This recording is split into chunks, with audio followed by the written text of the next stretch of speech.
Hello साथीहरु, स्वागत छ यो भिडियोमा। मैले यस च्यानलमा निकै अगाडि एउटा भिडियो हालेको थिएँ म्युचुअल फन्डबाट कसरी करोडपति हुन सकिन्छ भनेर। र त्यसमा मैले तपाईहरुलाई एसआईपी म्युचुअल फन्डमा एसआईपी गरेर कसरी करोडपति हुन सकिन्छ भनेर मैले एउटा बेसिक तपाईलाई मैले एउटा प्लान सिकाएको थिएँ।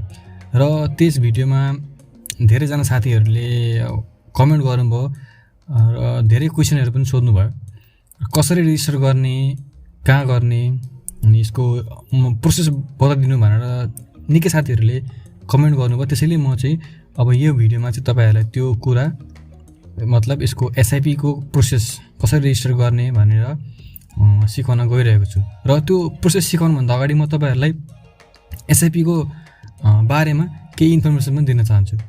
मैले अब कमेन्टहरु हेर्दाखेरि मैले कतिपय साथीहरुले एसआईपी को बारेमा त्यति नलेज रहेनछ भन्ने थाहा पाए। त्यसैले म यस भिडियोमा चाहिँ एसआईपी को बारेमा चाहिँ सम्पूर्ण ज्ञान दिन कोसिस गर्छु। ल है त। सुरुमा चाहिँ एसआईपी भनेको के हो? अब एसआईपी भनेको चाहिँ यसको फुल फर्म चाहिँ सिस्टमेटिक इन्भेस्टमेन्ट प्लान हो।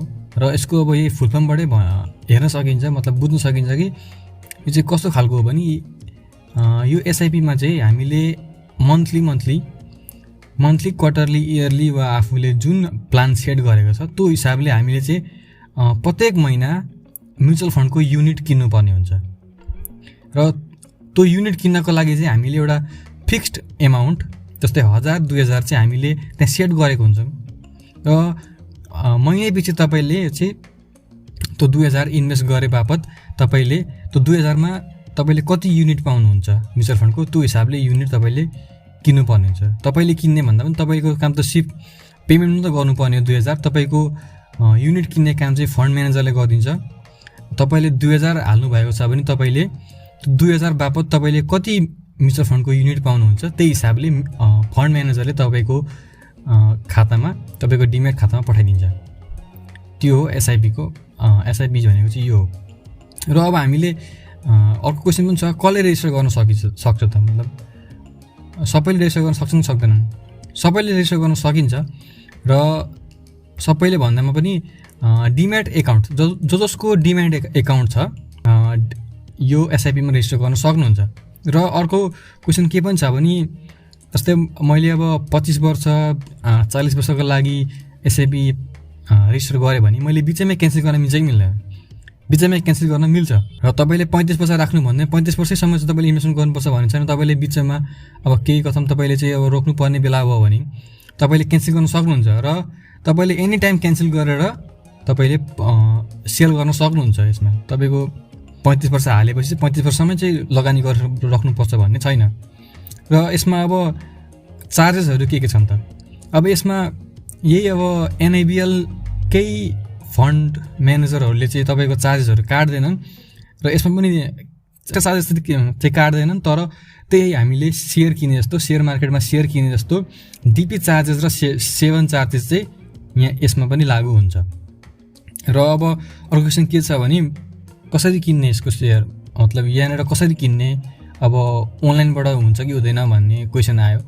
अनलाइनबाट पनि हुन्छ, अफलाइनबाट पनि हुन्छ। तपाईले अफलाइनको लागि चाहिँ तपाई यो एनआईबीएल को क्यापिटलको अफिस जान सक्नुहुन्छ वा एनआईसी एशिया। नेपालमा चाहिँ अहिले लगभग 3टा छन् एसआईपी को लागि। एनआईबीएल सहभागिता फन्ड भन्ने छ, NIC Asia dynamic debt fund, अनि भर्खरै आएको सिद्धार्थ सिस्टमेटिक इन्भेस्टमेन्ट स्किम भन्ने छ। र यसको लागि तपाईले यसको अफिस पनि जान सक्नुहुन्छ कि त अनलाइन तपाईले गर्न सक्नुहुन्छ। र अहिलेसम्म चाहिँ एनआईबीएल सहभागिता फन्डको मात्र अनलाइनको लागि चाहिँ सुविधा छ। एनआईसी एशियाको चाहिँ अनलाइन प्लेटफर्म छ तर अनलाइनमा चाहिँ एसआईपी को अप्सन छैन। त्यसको लागि तपाईँ अफिसै जानुपर्ने हुन्छ। र सिस्टमेटिक जस्तै सिद्धार्थ सिस्टमेटिक इन्भेस्टमेन्ट स्किममा चाहिँ के छ भने यसमा चाहिँ तपाईको वेबसाइट चाहिँ अहिले अन्डर डेभलपमेन्ट छ, मतलब यसको वेबसाइट आउँदैछ। र तपाईले त्यो वेबसाइट बनिसकेपछि तपाईले यसमा पनि एसआईपी को प्लान गर्न सक्नुहुन्छ। र अब एउटा क्वेशन के आयो भने तपाईले सपोज अब 35 वर्षको लागि सेट गर्नु भएको छ तपाईले इन्भेस्टमेन्ट गर्नलाई र अगाडि नै सेल गर्नुपर्ने भने के गर्नुपर्छ? तपाईले अगाडि नै सेल गर्नको लागि के गर्नुपर्छ भने तपाईले आफ्नो एसआईपी क्यान्सल गर्नुपर्ने हुन्छ। एसआईपी क्यान्सल गरेपछि मात्र तपाईले जति अब त्यो टाइम पिरियडको लागि कति युनिट किन्नु भएको थियो त्यसपछि मात्र तपाईँले बेच्न सक्नुहुन्छ। एसआइपी चाहिँ तपाईँले क्यान्सल गरेपछि मात्र बेच्न सकिन्छ तपाईँले एसआइपी बापत किन्नुभएको युनिट्सहरू। र अर्को क्वेसन के पनि आउन सक्छ भने तपाईँले पछि गएर यसमा केही चेन्जेसहरू ल्याउन सक्नुहुन्छ कि हुँदैन भनेर, चेन्जेस गर्न सक्छु कि सक्दिनँ भनेर। जस्तै अब तपाईँले कुनै सीमित एमाउन्ट 2000-3000 सेट गर्नुभएको होला र पछि गएर चाहिँ यो एमाउन्ट थोर भयो, म अब 6000 गर्छु भन्न सक्नुहुन्छ। तपाईँले त्यसको चेन्ज गर्न सक्नुहुन्छ। र अर्को के पनि भने तपाईँले सुरुमा चाहिँ अब 30 वर्षको लागि भनेर हाल्नुभयो, 30 वर्ष धेरै भयो जस्तो लाग्यो भने अब तपाईँले 20 वर्ष पनि सेट गर्न सक्नुहुन्छ। तपाईँको यो पर्मानेन्ट हुँदैन, तपाईँले टेम्पोरेरी गरेर तपाईँले चेन्ज पनि गर्न सक्नुहुन्छ। कुनै कुरा यहाँनिर जस्तै अब एक चिज सेट गरिसकेपछि सेट भइसक्यो भन्ने हुँदैन, तपाईँले कुनै पनि बेला तपाईँले यी चिजहरू तपाईँले चेन्जेस गर्न सक्नुहुन्छ। र अर्को के छ भने तपाईँले अनलाइनबाट पेमेन्ट गर्दाखेरि कसरी पेमेन्ट गर्ने त, के चाहिँ यसको मेथड हो भनेर। जस्तै तपाईँले अब अफिस जानु हुँदैन भने तपाईँ अनलाइनबाट पेमेन्ट गर्नुपर्ने हुन्छ। र अनलाइनबाट पेमेन्ट गर्दाखेरि चाहिँ अहिले चाहिँ के सुविधाहरू छन् भने तपाईँले अनलाइनबाट पेमेन्ट गर्दाखेरि चाहिँ खल्तीबाट गर्न सक्नुहुन्छ र कनेक्ट आइपिएस र यसकै एनआइबिएल यदि तपाईँको नेपाल इन्भेस्टमेन्ट ब्याङ्कमा तपाईँको खाता छ भने त्यसको मोबाइल ब्याङ्किङबाट पनि यसको पेमेन्ट गर्न सकिन्छ। अब म तपाईँहरूलाई चाहिँ यसको यो युनिट म्युचुअल फन्डको युनिट चाहिँ कसरी चाहिँ किनिन्छ, यसको प्रोसेस के हो, मतलब यसको फर्मुला के हो, कसरी चाहिँ तपाईँले कति युनिट पाउने भनेर कसरी थाहा हुन्छ भनेर चाहिँ तपाईँलाई म सिकाउन गइरहेको छु। कतिपय साथीहरूलाई चाहिँ के पनि भ्रम रहेछ भने 2000 चाहिँ यो म्युचुअल फन्डको एउटा युनिटको प्राइस जस्तो लागेछ, तर त्यो होइन। 2000 भनेको तपाईँले इन्भेस्टमेन्ट गर्नुभएको एमाउन्ट मात्र हो। तपाईँले 500 मात्र पनि गर्न सक्नुहुन्छ, किनकि यसमा तपाईँले युनिट पाउने भनेको त न्यापको हिसाबले हो। जस्तै तपाईँको यो एसआइपी युनिट कति पाउने भनेर हिसाब कसरी हुन्छ भने एउटा फर्मुला हुन्छ, SIP amount minus applicable charge. यसमा चाहिँ के एप्लिकेबल चार्ज चाहिँ के भयो भने डिपी चार्ज र हाम्रो 7 चार्ज भयो, अनि त्यसलाई डिभाइड चाहिँ हामीले न्यापले गर्छौँ। त्यो बेलाको न्याप कुन थियो, न्याप चाहिँ तपाईँको डेली, यसको न्याप चाहिँ डेली डिसाइड हुन्छ। र अनि यही प्रोसेसबाट गर्दा सपोज तपाईँले 2000 चाहिँ इन्भेस्ट गर्नुभयो भने 2000 माइनस अब एप्लिकेबल चार्ज कति हुन्छ नि डिपी र 7 त्यो माइनस गरेर त्यो दिन तपाईँले एसआइपी पेमेन्ट गर्दाखेरिको त्यो दिन कति न्याप थियो त्यसले डिभाइड गरिन्छ। एसआइपी गर्दै हुन्छ यदि तपाईँको सोच छ भने म तपाईँलाई अर्को के पनि अर्को पनि प्लान के छ भने डिभिडेन्ड रिइन्भेस्टमेन्ट प्लान भन्ने सिस्टम हुन्छ। यसो गर्दा चाहिँ के हुन्छ भने तपाईँको पैसा छिटै चाहिँ डबल हुनसक्छ, मतलब डबल भन्दा पनि कम्पाउन्डिङ चाहिँ अलिक छिटै हुनसक्छ। त्यो चाहिँ के हो भने डिभिडेन्ड रिइन्भेस्टमेन्ट प्लान। त्यसैले यदि तपाईँ एसआइपी रेजिस्टर गर्न चाहँदै हुनुहुन्छ भने चाहिँ यो डिभिडेन्ड रिइन्भेस्टमेन्ट प्लान पनि तपाईँले एप्लाई गर्नुहोस्, किनकि यसो गर्दा चाहिँ तपाईँको पैसा, तपाईँको एमाउन्ट, तपाईँको इन्भेस्टमेन्ट एमाउन्ट र रिटर्न छिटै चाहिँ तपाईँको कम्पाउन्डिङ हुन्छ। र अब अन्तिममा चाहिँ अब तपाईँलाई म कसरी गर्ने यो प्रोसेस सिकाउन गइरहेको छु। र अघि मैले भने जस्तै अफलाइनबाट चाहिँ तपाईँ अफिसमा भिजिट गरेर रेजिस्टर गर्न सक्नुहुन्छ भने अनलाइनमा तपाईँ यसको वेबसाइट जानुपर्ने हुन्छ। र म यसमा चाहिँ अब एनआइबिएल सहभागिता फन्डको सिकाउन गइरहेको छु। यसको लागि चाहिँ तपाईँ mutualfund.niblcapital.com मा गएर एसआइपी रेजिस्ट्रेसन भन्ने अप्सनमा क्लिक गरेर रेजिस्टर गर्न सक्नुहुन्छ। तपाईँले यो रेजिस्टर गर्नको लागि चाहिँ mutualfund.niblcapital.com जानुपर्ने हुन्छ। र म चाहिँ तपाईँलाई मोबाइलमै देखाउन गइरहेको छु, मोबाइलमै सजिलो हुन्छ किनकि सबैजनासँग कम्प्युटर नहुन सक्छ, त्यसैले मोबाइल पनि हुन्छ, त्यसैले मोबाइलमै म तपाईँलाई गरेर देखाउँछु।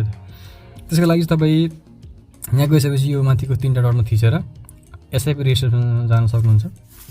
त्यहाँ गएपछि केही छैन, सिम्पल छ, तपाईँको त्यस्तो कुनै भाष छैन। यो रेगुलर तपाईँले अब फेसबुकको आइडी बनाए जस्तै त हो, त्यस्तो भाष छैन। एसआइपी रेजिस्ट्रेसनमा गइसकेपछि तपाईँको यस्तो फर्म आउँछ र फर्म आइसकेपछि तपाईँले यो सेलेक्ट डिपी भनेको छ, तपाईँले यहाँनिर अब आफ्नो डिपी कुन हो, डिपी मतलब कुन हो, मतलब तपाईँले कहाँनिर चाहिँ तपाईँले डिमेट अकाउन्ट खोल्नु भएको छ हो त्यसको चाहिँ यहाँ तपाईँले डिटेल हाल्नु पर्छ। तपाईँले एनएमबी ब्याङ्कमा गर्नुभएको छ भने एनएमबी क्यापिटल भनेर छान्नुहोस्। त्यसपछि यहाँ मुनि बिओआइडी नम्बर हुन्छ, त्यहाँ बिओआइडी नम्बरमा चाहिँ तपाईँको डिमेट नम्बरको अन्तिमको 8वटा अङ्क लेख्नुहोस्। तपाईँले माथि अब यो बिओआइडी नम्बर हालिसकेपछि सुरुमा तपाईँ हाल्नुहोस्। तपाईँको यो यसमा चाहिँ तपाईँको डिमेट नम्बरको अन्तिमको 8वटा नम्बर हाल्नु पऱ्यो। तपाईँ अब पछाडि गर्नुहोस्, पछाडि गर्दाखेरि 8 जहाँ पुग्छ त्यहाँदेखिको नम्बर त्यहाँ हाल्नुहोस्। र यहाँनिर चाहिँ अब म पनि हालिहेर्छु। यो मैले रेजिस्टर गरेको तपाईँलाई जस्ट देखाउनलाई मात्रै गरेको है, यो रफ मैले गरेको। र यहाँ अब तपाईँले अब आफ्नो नाम हाल्नु पऱ्यो। अब आफ्नो नाम के छ त्यही नाम हाल्नुहोस् यहाँनिर। मैले चाहिँ यहाँ जस्ट अब अहिलेको लागि हरि भनेर लेखेँ।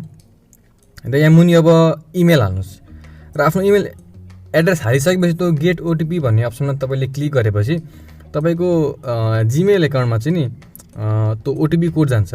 त्यो ओटिपी कोड चाहिँ तपाईँले यहाँ लेख्नुपर्ने हुन्छ र यहाँ लेखिसकेपछि जस्ट भेरिफाई हुन्छ। त्यसपछि मुनि तपाईँको डेट अफ बर्थ भयो, डेट अफ बर्थ हाल्नु। यहाँनिर अब सिटिजनसिप नम्बर हाल्नु, आफ्नो नागरिकताको नम्बर हाल्नु। त्यसपछि यहाँ मुनि अब एप्लिकेसन डिटेल अरू भनेको छ, जस्तै पेई नेम तपाईँको नाम भइहाल्यो, कन्ट्याक्ट नम्बर आफ्नो कन्ट्याक्ट नम्बर हाल्नुहोस्।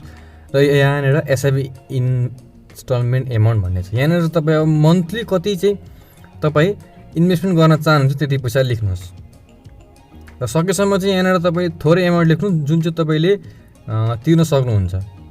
धेरै धेरै एमाउन्ट हालेर चाहिँ पछि गएर चाहिँ फेरि तपाईँलाई गाह्रो हुनसक्छ, त्यसैले सकेसम्म थोरै एमाउन्ट यसमा हाल्नुहोस् होला। र मैले चाहिँ यहाँ अब 2000 हालेँ। र यहाँनिर अब एसआइपी रेजिस्ट्रेसन डेट भनेर देखायो, यो आजको डेट, मैले आज रेजिस्ट्रेसन गरेको डेट तपाईँले हेर्न सक्नुहुन्छ। र मुनि अब पेमेन्ट मोड भनेर आएको छ। र पेमेन्ट मोड भनेको चाहिँ कस्तो हो भने तपाईँले कुन पेमेन्ट अप्सन तपाईँ युज गर्न चाहनुहुन्छ।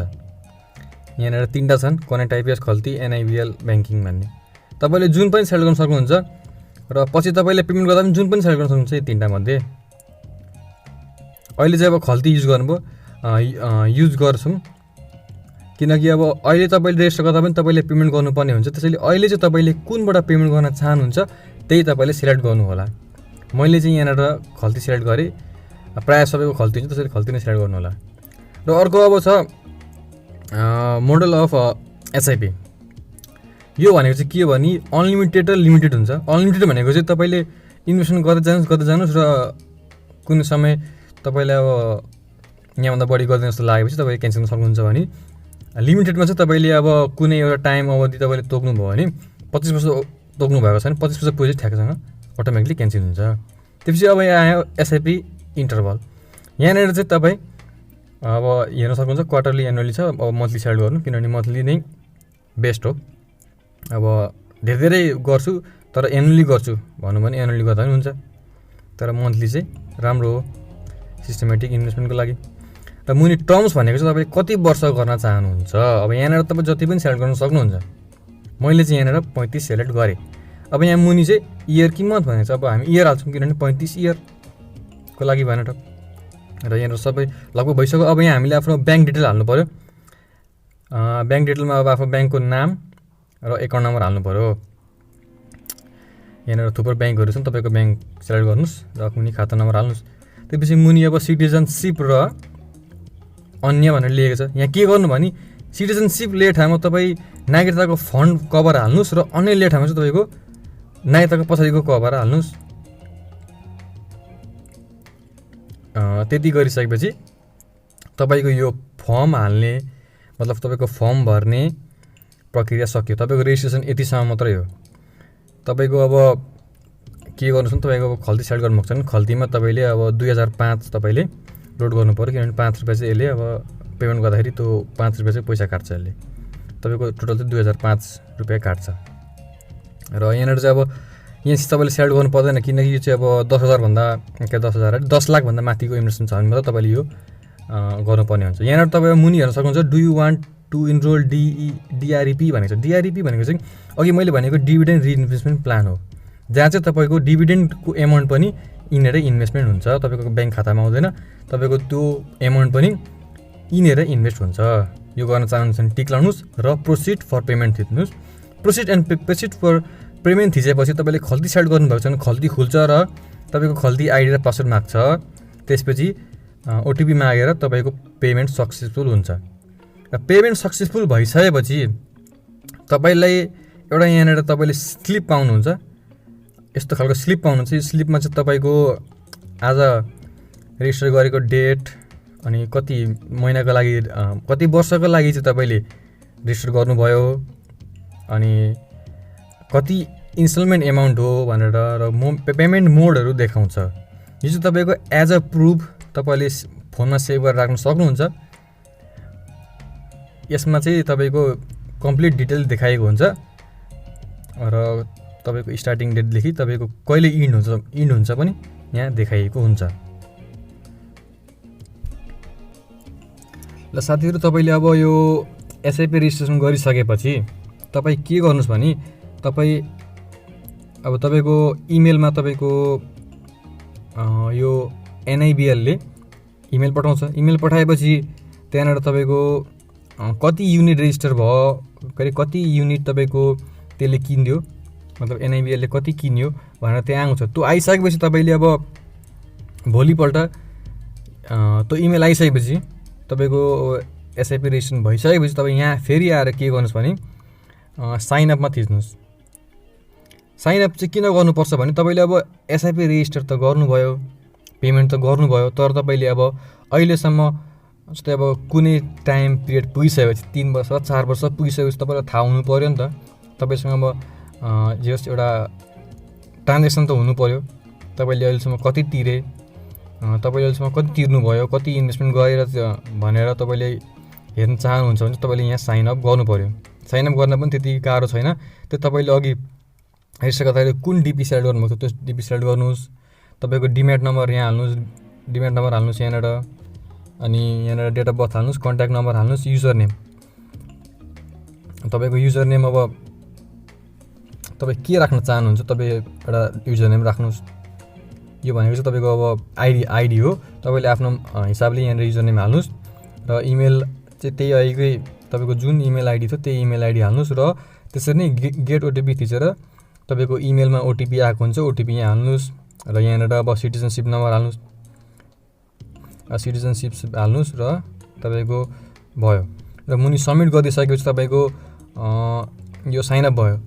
तपाईँलाई यति साइनअप गरिसकेपछि तपाईँको इमेल एड्रेसमा आज नत्र आज बेलुका मतलब 24 घन्टाभित्रमा तपाईँलाई यसरी इमेल आउँछ। एउटा इमेलमा चाहिँ तपाईँको युजर नेम र पासवर्ड हालेको हुन्छ। तपाईँले यो इमेल युजर नेम र पासवर्ड तपाईँले त्यहाँनिर गएर लगइन गरेर तपाईँले आफ्नो कम्प्लिट डिटेल हेर्न सक्नुहुन्छ। तपाईँले आफ्नो एसआइपीको ट्रान्जेक्सन त्यहाँनिर गएर हेर्न सक्नुहुन्छ। ल साथीहरू, आशा छ यस भिडियोबाट तपाईँको कन्फ्युजन र तपाईँको जुन पनि क्वेसनहरू थियो मैले त्यो सल्भ गरेँ होला। र यदि अझै पनि तपाईँहरूलाई क्वेसनहरू छ भने त्यो क्वेसन कमेन्ट गर्नु होला, म अझै पनि तपाईँहरूको प्रब्लम सल्भ गर्न कोसिस गर्नेछु। अहिलेलाई चाहिँ बिदा लिन्छु। धन्यवाद।